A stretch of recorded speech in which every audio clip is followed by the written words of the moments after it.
Fala, amores, tudo bem com vocês? Boa noite! Estamos aqui mais uma vez fazendo aquela revisãozinha rápida e básica para sua prova de amanhã. Percebam que eu cumpri com a minha promessa, tá? Eu quero te ensinar um dos principais princípios de quem quer ser uma pessoa que de fato evolua na vida. Se prometer, cumpra. Não diga que fará se não conseguir de fato fazer. Então eu estou aqui depois de um dia inteiro de trabalho, eu só tirei minha outra blusa que fui trabalhar hoje e vim aqui te entregar o conteúdo para essa revisão. Vai ser rápido, não vai ser muito aprofundado, mas eu prometo que eu vou te entregar tudo da melhor forma que eu puder, tá bom? Beijo, vamos comigo. Primeiro ponto, galera, a prova de amanhã é uma prova que trabalha a geografia e física da América Latina.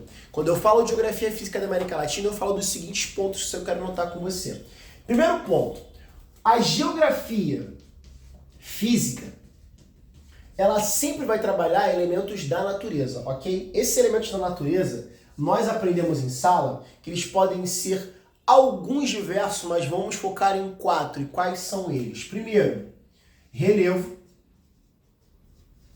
Segundo, clima. Terceiro, vegetação, vou abreviar. 4, hidrografia. Existem outros, Antônio? Existem outros, mas a gente vai focar só nesses agora. Detalhe importante para amanhã. Hidrografia vai aparecer, se aparecer, obviamente, vinculado a clima, tá? Ponto 1. Agora que você já sabe esses elementos que serão trabalhados na geografia física da América Latina, que é a região que está trabalhando, quais são os pontos principais para essa prova? Primeiro, envolvendo o relevo. Tem que saber que o relevo é formado, além de outras maneiras, especificamente na América Latina, na borda da placa tectônica de Nazca com a placa sul-americana, um relevo chamado de Cordilheira dos Andes. Esse relevo, esse dobramento moderno, que é um nome especial para esse relevo, ele é formado pelo movimento convergente dessas placas que eu mencionei anteriormente. Importante lembrar que a placa oceânica é a mais maleável, ela mergulha sobre a placa continental, formando uma cadeia montanhosa muito grande, muito elevada, o pico é muito elevado. Então, relevo é uma estrutura da crosta terrestre que é formada, além de outros fatores, pelo movimento das placas tectônicas. E esse tectonismo é responsável, portanto, por formar a Cordilheira dos Andes. Ponto 1, de relevo. Além disso, galera, quando eu falo de tectonismo, eu tenho que lembrar de terremotos e de tsunamis. Lembrem, o Brasil, se aparecer na prova, é um país que tem terremotos de baixa magnitude porque ele está no centro da placa sul-americana. E, além disso, eventos como o tsunami são muito difíceis de acontecer no nosso país justamente por esse afastamento da borda. As zonas das bordas das placas tectônicas são as áreas onde eu tenho mais movimentação, mais possibilidades desse tipo de acidente, ou desses tipos de acidente. Ok? Em relevo, o último ponto que você tem que saber é a relação entre intemperismo e erosão. Por que uma rocha, aliás, por que um relevo como a Cordilheira dos Andes, que está se chocando constantemente pela movimentação das placas tectônicas, por que esse relevo não cresce eternamente até chegar na atmosfera e chegar no espaço? Porque a natureza é perfeita e criou um mecanismo chamado de intemperismo e erosão. Intemperismo é o desgaste da rocha. A erosão, ela vai movimentar, ela vai deslocar esses sedimentos, geralmente de áreas mais altas para as áreas mais baixas, ou então de áreas planas mais altas para áreas planas um pouco mais baixas. E esse deslocamento de sedimentos vai, portanto, promover a erosão e, posteriormente, a sedimentação, que é quando esse sedimento é compactado. Pensa, sedimento nada mais é do que rocha fragmentada. Água mole, pedra dura, tanto bate até que fura. É o desgaste da rocha pelo intemperismo, ok? Quem pode fazer o intemperismo? A água, por exemplo, da chuva, o sol, o vento.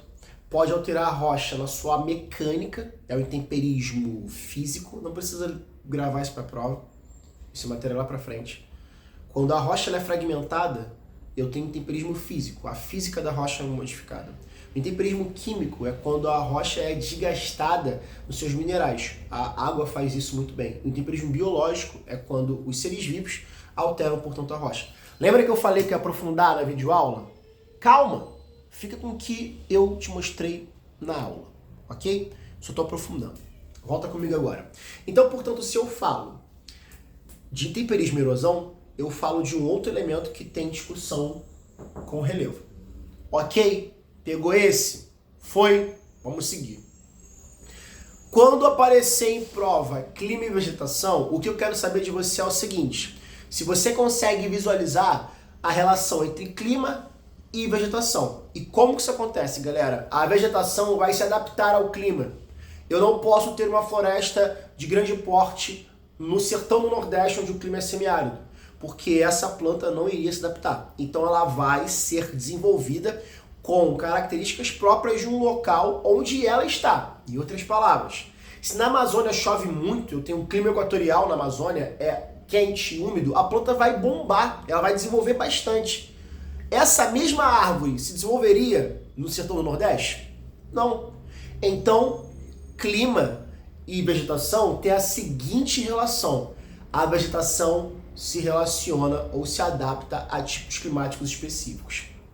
Importante, no caso da Amazônia, a vegetação mais importante da América Latina, eu tenho desmatamento acontecendo em grande quantidade pela pecuária, pela agropecuária, isto é, a produção de gêneros agrícolas para exportação, como a soja. Eu também tenho o garimpo ilegal, e isso traz consequências como perda de biodiversidade, alterações climáticas, possibilidades de mudança no ecossistema local, isto é, as espécies começam a perder importância naquela região, entre outros fatores, inclusive para a sociedade. Ok? Então, foca na Amazônia. Show? Agora, fechando esse esquema, sobre climograma, tem que saber o quê? Analisar esse tipo de gráfico. Lembra que as colunas são divididas em 12, representando os 12 meses do ano. Se a coluna é muito grande, muito alta, chove muito. Se ela é mais curtinha, chove pouco. E as linhas? A linha em vermelho indica temperatura. Quanto mais para cima ela tá, mais temperatura eu tenho. Quanto mais para baixo ela tá, menos temperatura eu tenho. Isso é o climograma, ok? E o que vai aparecer na prova? Você saber interpretar o climograma e relacioná-lo com a região que ele está e com as possíveis vegetações daquele local.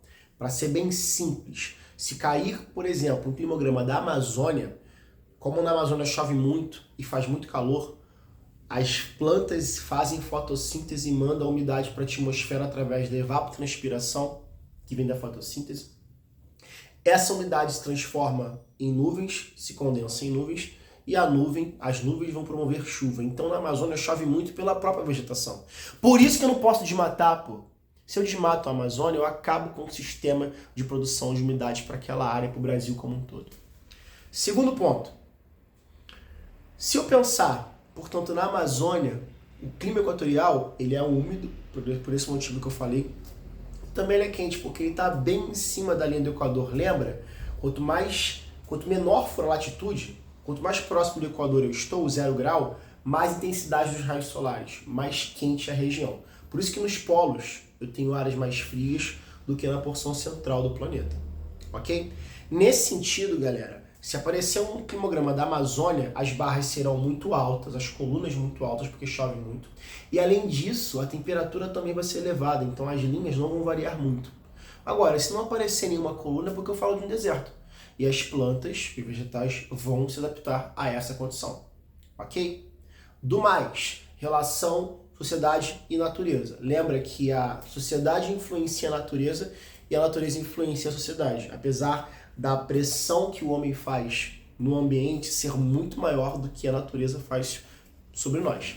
Beleza? Então essa relação também vai aparecer. Lembra que a matéria é geografia física da América Latina. Lembra da região que você está estudando. Ok? Um beijo, ótima prova. Tamo junto. Pode fazer figurinha que eu sei que vocês estão fazendo, tá? Vai, ó.